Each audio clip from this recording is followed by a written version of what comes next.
Assalamualaikum dan salam sejahtera. Tajuk ruang, tajuk kecil, garis selari. Hari ini kita akan belajar apa itu garis selari. Apa itu garis selari? Garis selari ialah garis-garis lurus yang sama jarak antara satu sama lain dan tidak bersilang atau bertemu.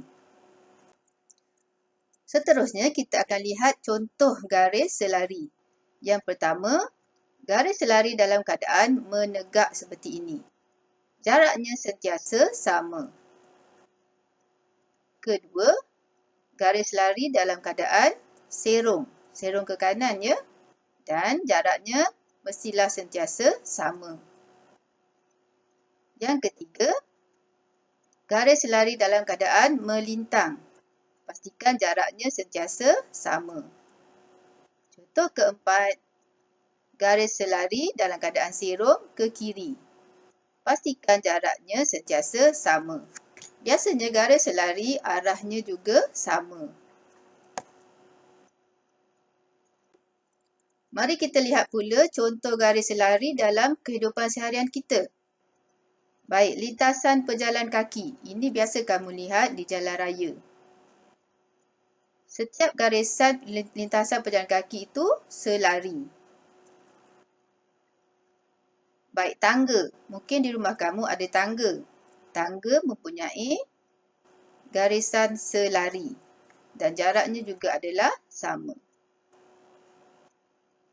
Seterusnya, buku latihan kamu. Setiap garisan itu selari dan jaraknya sama. Seterusnya, landasan kereta api. Okey, landasan kereta api mempunyai papan-papan yang disusun selari. Dan jaraknya sama. Seterusnya, kita lihat apakah peralatan untuk melukis garis selari. Pembaris, sesiku dan pensel. Jika kamu tiada sesiku, boleh juga gunakan pembaris sahaja. Mari kita lihat cara melukis garis selari. Contoh yang pertama. Langkah pertama, letak pembaris dan sesiku dalam keadaan rapat seperti ini. Langkah kedua, lukis garis lurus pertama pada sesiku. Seperti ini ya. Ini dalam keadaan menegak dan lurus. Langkah ketiga, kita akan gerakkan sesiku ke kanan.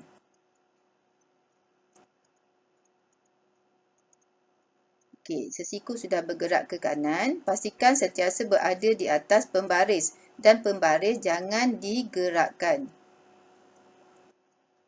Seterusnya, kita akan lukis garis lurus kedua yang searah dengan garis lurus pertama. Seperti ini. Menegak juga dan lurus. Pastikan jarak sentiasa sama. Seterusnya, kita lihat contoh yang kedua, cara melukis garis selari. Langkah pertama, letak pembaris dan sesiku dalam keadaan rapat seperti ini.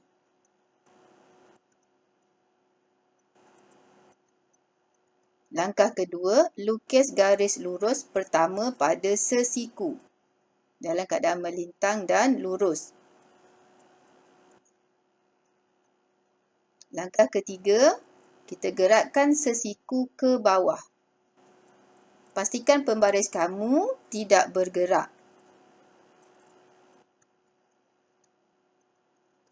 Baik, kita sudah alihkan ke bawah.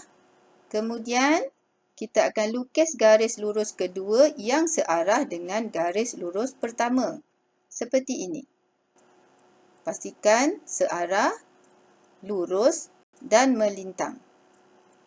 Cikgu tegaskan lagi sekali, pembaris itu jangan digerak-gerakkan. Kemudian, pastikan jarak antara dua garis selari ini sentiasa sama.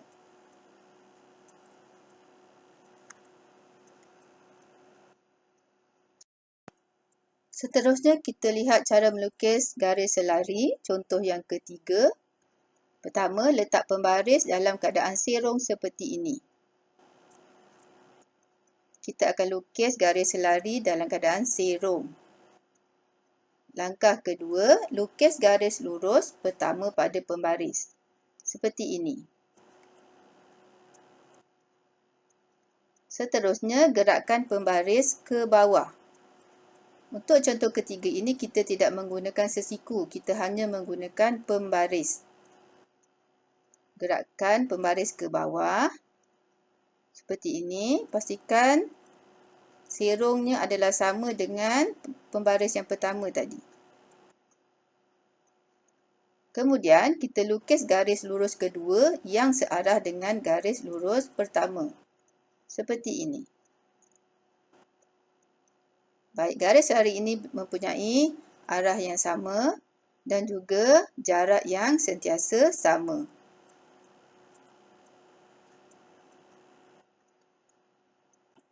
Kita lihat contoh seterusnya.